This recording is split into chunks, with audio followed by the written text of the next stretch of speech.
उससे भी हमें बहुत सारी बीमारियां होती हैं।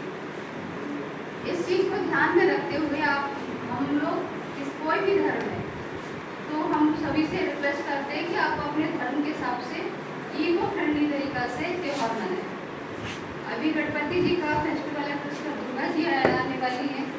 तो आप देखो, आगरा में हमने देखा है ज़्यादातर मिट्टी का गणपति दुर्गा जी नहीं मिलते, पीओपी का मिलता है। बाई चांस कहीं से कोई ले आता है तो वो सभी के लिए अवेलेबल नहीं होता, किसी किसी को मिलेगा। यदि आप लोग और गणपति जी का दुर्गा जी का हर घर में त्यौहार होता है, घर घर गणपति विराजमान होते हैं। तो मैं तो आपसे ये रिक्वेस्ट करूँगी कि या तो कैलेंडर या तस्वीर जो या मूर्ति होती है उसकी पूजा करें, या फिर मिट्टी का बनाए। मिट्टी का मिले तो बाजार से लेके आए या घर का बना लें, क्योंकि पीओपी का जो गणपति दुर्गा जी होते हैं वो केमिकल के बने होते हैं, सभी लोग जानते हैं। केमिकल क्या होता है?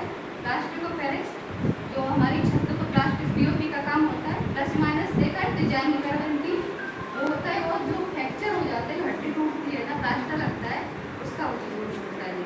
तो हमें क्या इस चीज़ को ध्यान में रखते हुए हमें मतलब किस चीज़ में ऐसा रहना है, कैसा रहना है, ऐसे करके अपना और जो पानी के जीव होते हैं, हमारे जो पक्षी होते हैं, सभी का ध्यान रखना चाहिए। होता क्या कि नदिया में जैसे गणपति जी का त्यौहार आता है, 11 दिन पूजा करने का, कोई 1 दिन का, 1.5 दिन का रखता है, कोई 3 दिन का, कोई 5 का, कोई 11 दिन का पूरा रखता है। तो नदियों में ऐसे डंप कर देते हैं, बहुत से जो भी हमारा फूल माला या डेकोरेशन का जो भी सामान होता है सब नदियों में डाल देते हैं। तो हम लोग आपसे रिक्वेस्ट करना चाहते हैं कि आप थोड़ा सा पर्यावरण को ध्यान में रखते हुए त्यौहार मनाएं।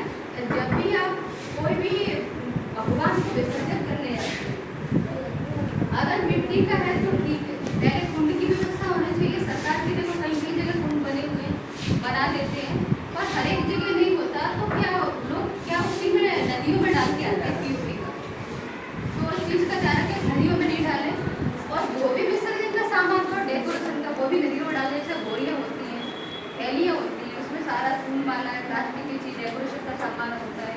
और जहाँ तक कि कांच वगैरह टूट जाता है, मतलब बहुत सारा हमने देखा नदी के पास खड़े होते हैं तो वहाँ पे बहुत कांच का सामान भी डला होता है, उसमें ऐसे टूट गए, सब अभी विसर्जन करना है। देखो फूल माला है तो हो जाएंगे, चलो वो आपका तो सड़ जाएगा।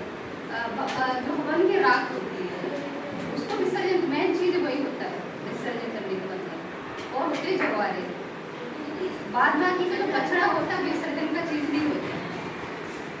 तो ऐसी चीज़ को नहीं फेंके जो हमारे जो पानी के जीव हैं वो उनको हानि पहुँचे। आपने देखा है पानी में जो ऑक्सीजन होता है, जो हमारे पानी के जीव होते हैं वो ऑक्सीजन कहाँ से लेते हैं? पानी में ही लेते हैं ना, खाली करके तो नहीं लेते। तो पानी का जो ऑक्सीजन होता है वो खत्म हो जाता है धीरे धीरे। जैसे जैसे आप गंदगी ऐसे उस पर फेंकते जाएंगे, धीरे धीरे उसका लेवल कम होता जाएगा ऑक्सीजन का। तो आपने देखा मछली बाहर निकल करके मर जाती है, बहुत सी जगह देखो आप मछली बाहर क्यों निकलती है? उसका जो पानी है उनके रहने लायक नहीं होता, तो बाहर आते हैं। पानी के जीव मगरमच्छ देखा होगा बाहर निकल के उड़े, तो पानी उसमें कम हो गया।